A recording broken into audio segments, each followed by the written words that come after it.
Chapter 3. Chapter 3 was everything to do with linear functions. Okay? Starting with basic things like finding slope, to finding the equation of lines, the three different forms of lines, finding parallel perpendicular lines, looking at systems of equations, looking at linear inequalities, looking at functions and evaluating functions and compositions. Before I get into some of the examples, are there certain things that if you look at your notes from chapter 3 that maybe troubled you? Or maybe something that you're like, you know what, I need to refresh my memory on one of these examples. Maybe I should ask a question on that right now. Jules? Matrix, okay. Let's do an example then. Let's do an example of matrix. So, let's look at an example where we have 2x plus 3y equals 7 and y equals 4x minus 5. Okay, so a system of equations, and we can solve this obviously using elimination. We can solve this using substitution. And if I were given this problem, I would use substitution to start. We're going to do matrix though, because look, isn't y solved for right here? So I would take this expression that I'm circling right here, and I would plug that in for this y value right here. And it would get rid of the y in the first equation. So before I get into matrix, what that would look like would be this. I would substitute in and say, okay, and plug in the expression for y in that parentheses. So we'd say 4x minus 5. Right? But if we were solving this with a matrix, and a matrix is pretty simple to solve these problems as well. And you'll see one of your examples I asked you, I said solve using either substitution, elimination, or matrix. One of them I specifically asked you to solve using substitution and then solve again using elimination. So you're going to need to know them, so you know. Okay, you're going to need to know how to do those processes. But if you're solving with a matrix, what was the key to a matrix? What do you have to have with the equations? They have to be what? They have to have like the same rows, numbers of rows and columns. Perfect. They got to be lined up with the rows and columns. So start by subtracting that 4x in the bottom equation over. Okay, so take this 4x here and move it over by subtraction. So this equation on the second equation would become negative 4x plus y equals negative 5. Okay? Again, move this positive 4x that you see here over as a negative 4x, and now we can write it as a matrix, because now we'll notice that this is x, y, constant. X, y, constant. Anybody remember what the matrix would look like? How I would write it for this? Alejandro? Good. So what's the first row going to be? 2, 3, 7. Second? -4. Well, -4, yeah, 1. -5. Good. Okay, again, what is she doing? 2, 3, 7. That's the first row. -4, positive 1. Because remember, there's a 1 in front of here. And then -5. Okay? Now, in your calculator, what is the command you're going to use to solve a matrix? Who remembers what the command is called? RREF. Very good. RREF. Okay?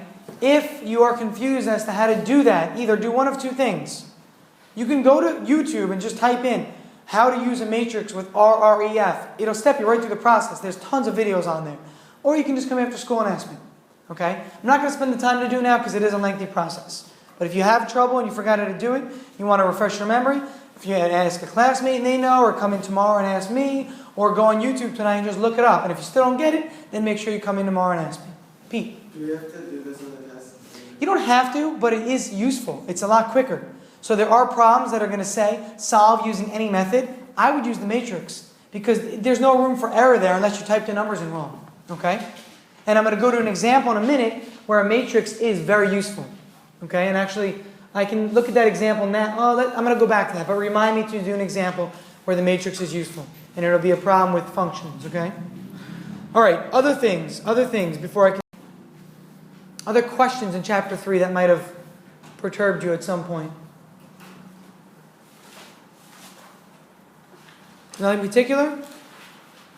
Linear functions, slopes, the three forms of equations. Can you just put up like a slope, just any? Yeah, sure. Let's do an example. Okay? So let's do an example that involves us needing to find a slope and at the same time also finding the equation of the line. Okay, so let's say we're given the points 2, 5, and negative 3, negative, or let's say positive. Negative 3, positive 8. And the question says the following. I'm going to sit down, guys. I'm really not feeling well. Sorry. And the question says the following. Determine the equation of the line that passes through these 2 points. Okay? So, first, when you want the equation of a line, you need a slope and you need a point, always. Those are the 2 things you always need. And you can use any form of the line at that point. But let's find the slope first. How do I find the slope? What's my equation, Nick, for slope? Is it y1 minus y2, and then under that it would be x1 minus x2? Good. Now, Nick, does it matter which is y1 and which is y2? It doesn't matter which one goes first as long as it lines up with that. Perfect. As long as you are consistent. So if you're going to call this y1, and this is y2, and you're going to do 8 minus 5, let's do that. That means that you have to do x in the same order, please. So you have to do negative 3 minus 2. Is that clear? Again, consistency, please. This is going to give you 3 over negative 5. Okay, that's the slope. Are we done? What did the problem ask? What did I say in the beginning? We're finding the slope, yes, but what's the goal? To find the equation of the line, okay? So yes, this is your slope. Now, at this point in time, you can do several things. Remember our forms. Let's write these down, please. You're going to need to know these. You're going to actually be asked, what is the standard form? This is standard form here. You're going to be asked, what is slope-intercept form? This is slope-intercept form. And finally, point-slope form.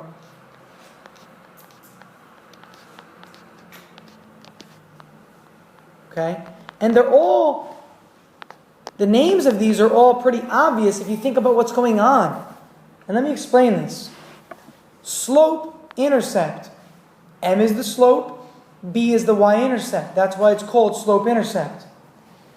Next. Down here. Point slope. X1, Y1 is the point. M is the slope. Okay? Standard is the one that you kind of have to memorize what that looks like. Okay? There's no way to look at the name and make a correlation. But standard is always AX plus BY equals C. Now, what you'll notice here is that we have the slope. So which of these equations should we automatically rule out to use right away? There's one of them that probably won't help us right now. The point slope could help us though. No, rule out. Which one don't we want to use somewhere? There's one of these that doesn't have slope involved in it. There's no M in one of them. Yeah, the standard form. It's useful, and we're going to go back to standard form, but please, if you're given the slope and you're given a point, there's no necessity to go into standard form. Use one of the other two. Okay? Now, our points earlier, before I go further, what were our points here? Okay, those were our points at the top.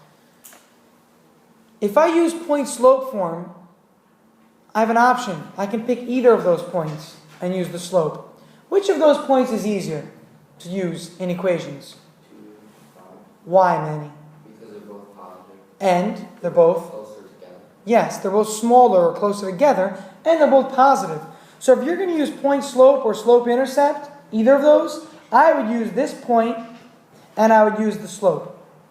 So a negative 3/5 and 2 comma 5. So our slope is negative 3/5 and our point is 2 comma 5. So we're using those two things to figure out the equation of the line. Let's do both, slope intercept and point slope, to show that we can do them both. For slope intercept, start by writing it out. Y equals negative 3/5 x plus b. So again, we're doing first this one, slope intercept. Okay, that's what we start with. But what do I need to figure out to know what this equation really is? What do I still need? The y-intercept. The y-intercept or the b value. Katerina, what can I do to figure out the b value? You can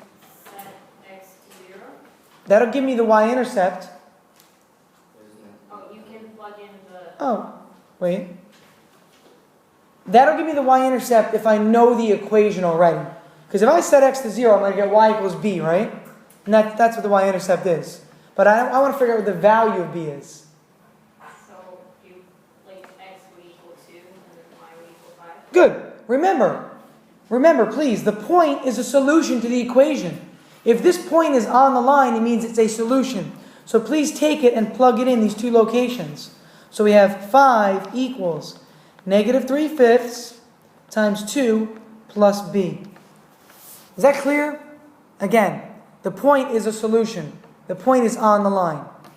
Now, at this point in time, we look at this and say, all right, we can solve this several ways. What is the easiest way to solve this? And it's not obvious right away. There's an easy way to do this, and I think there's a tough way to do this. What might be the easy way to solve this? Many. Would you multiply negative 3/5 by 5 over negative by the reciprocal? That's going to be a little messy. Make it easier. Instead of the reciprocal, I don't want a denominator anymore. So how do I get rid of the denominator? What can I multiply both sides by to get rid of that denominator, you see? 5. See that denominator of 5 there?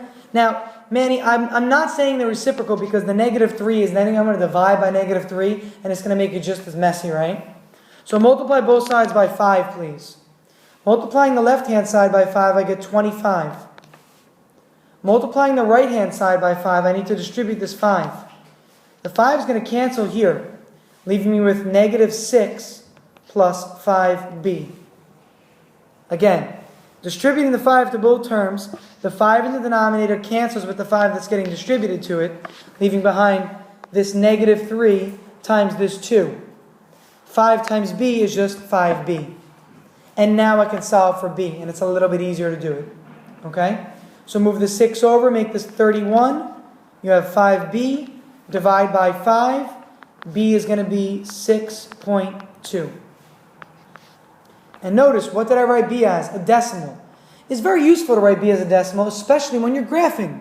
Because you can write it as 31 over 5, but if you want to find the y-intercept, 31 over 5 is a little bit annoying, right? To figure out where that is along the y-axis. So 6.2 is pretty easy to figure out where that is, though.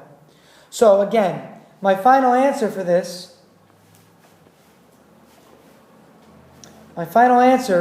is I go back and I look and I go here and I rewrite this, but I take that b value and plug it in there. So your final answer is going to look like this. Okay? So far, so good. All right. Now, let's do the same one, but let's use point slope.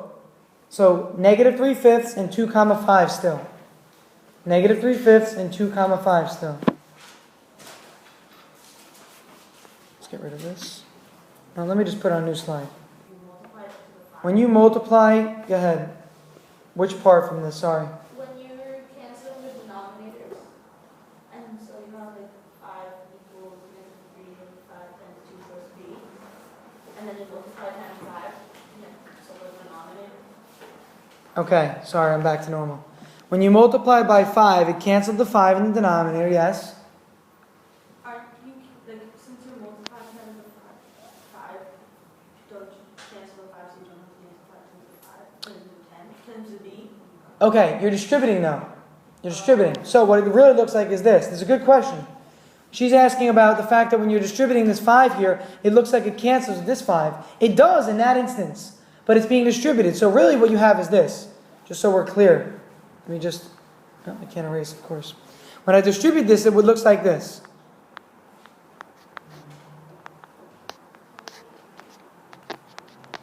Okay? You're taking the 5 and you're multiplying it here by putting it right there.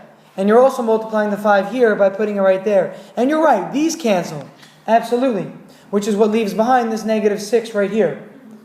But the b times 5 still exists because of the distributive property. Okay? We're going to continue. But now we're going to use point slope. So let's start by writing out point slope.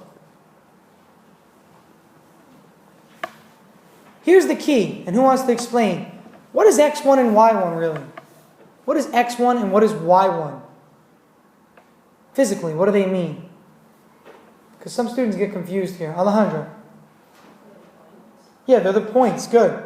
Okay, so it's really y minus 5. That's this point. That's y1.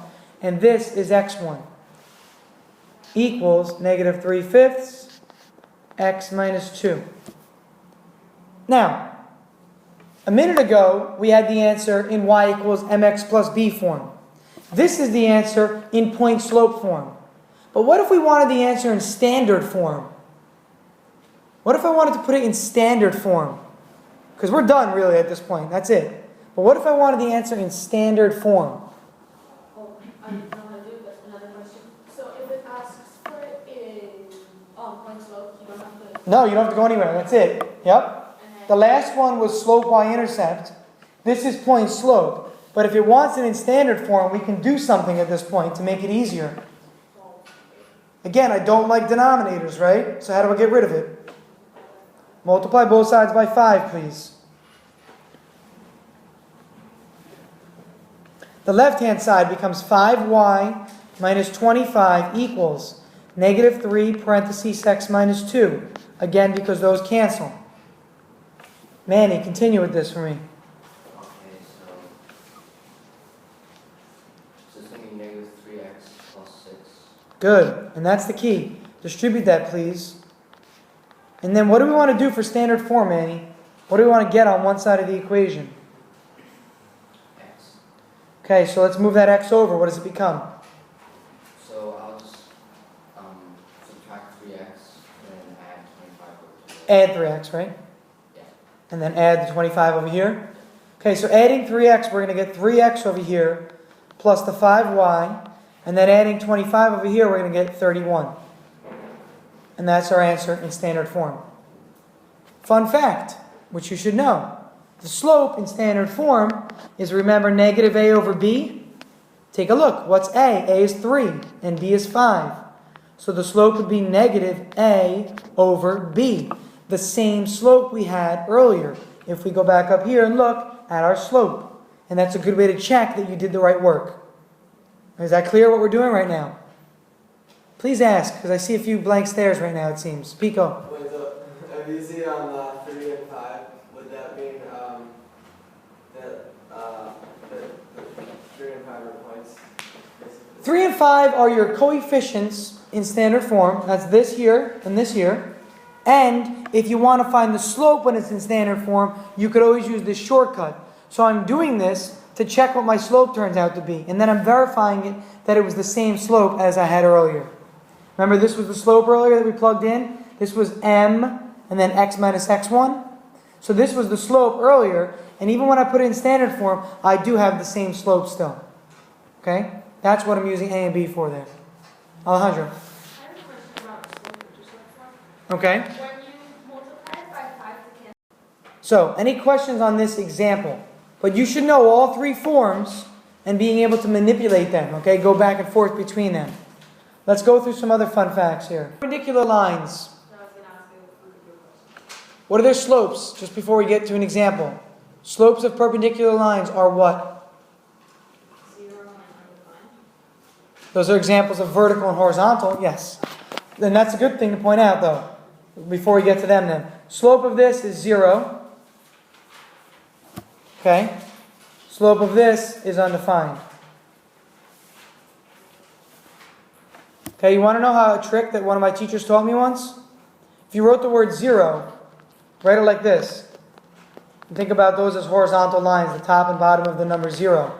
And think about the word undefined like this. And think about this as a vertical line. You see the vertical line right there in the U, and you see the horizontal lines as part of the Z. That's always one thing that I remembered. I mean, after a while you just memorize it, but if you're ever forgetting, the Z has two horizontal lines in it, the U kind of has a vertical line in it. Okay, so 0 slope, undefined slope. Now, back to the question. So that is true. What is the equation of a horizontal line? What is the equation of any horizontal line? Well, y equals, it's not y equals 0.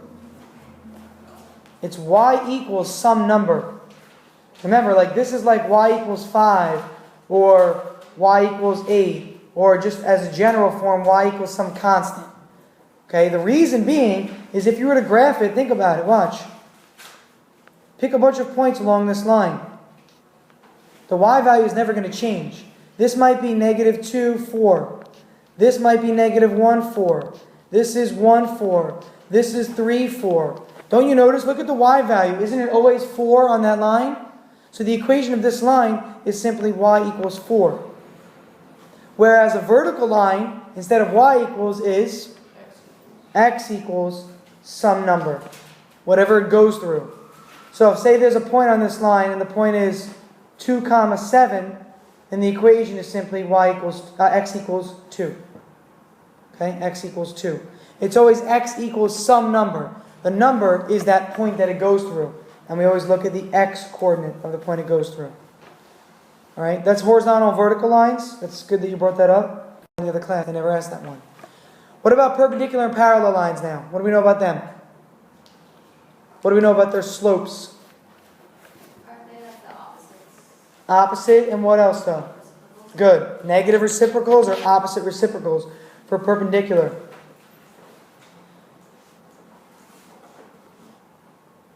Okay, or negative reciprocals. What about lines that are parallel? What do we know about their slopes? Think about an image in your head. Parallel lines look like this. The slopes are what? They both have a slope of 0. Not 0. They could both have the slope of 0. Theoretically, if they were both horizontal, the same in general. Okay? Same slope. Okay? Same slope. Now, let's look at an example. Okay? And this is where you're going to see this. So, let's say I have the point 3, 4, and we have the line 2x plus 4y equals 7. And I ask you to find the equation of a line that goes through the point 3, 4 and is perpendicular to the line L. Equation of the line that goes through the point P and is perpendicular to L. What are the two things that we said we need to find the equation of any line? We need a point and what else? The slope. Don't we have the point already? So what do we really need? So I need to know what kind of a slope I'm going to use. So it might be useful to find the slope of this line over here and then think about perpendicular lines. So let's find the slope. I could solve for y and get the slope that way by putting it in y equals mx plus b form. Or I could remember that the slope in standard form equals what? Nice and loud, Erickson. Negative a over b. Okay? So negative 2 over 4. What does that reduce to as a slope? Negative 1/2. Be careful. Okay, be careful. Negative 1/2. Okay? And that happens a lot. I've done it too. You just see that and you see the 4 and the 2. So that is the slope of line L. Pete, if that's the slope of line L, tell me what the negative reciprocal is of that. 2 over 1. Good. Positive 2 over 1. Very good, sir. Again, so that would be the slope that we're going to use for this example. So now we've got a point, 3, 4, and we've got the slope 2. Do I need to write it as 2 over 1? No, I can just write it as 2. But I was just being clear that we knew what we were doing. So at this point in time, we can just simply plug in. Okay, I'm going to leave it like that. Then I'll plug in 3, 4. So the 4 goes here. The 3 goes there. This becomes a 6. So b is simply negative 2. Okay, once I know the value of b, I can write my final answer as y equals 2x minus 2. Now, that's in what form? What form is that? Slope-intercept. Slope-intercept, okay? If it had asked for standard form, we need to move that 2x over. Okay? Make sure, if you have a chance tonight, look at the other video and just quickly scroll through. If the example looks the same as what we did, don't worry, but I did do a few other different ones in the other class, so it might be useful. I did compositions of functions, and I did function evaluation with systems. So those are the two you want to really look at, please, okay? After like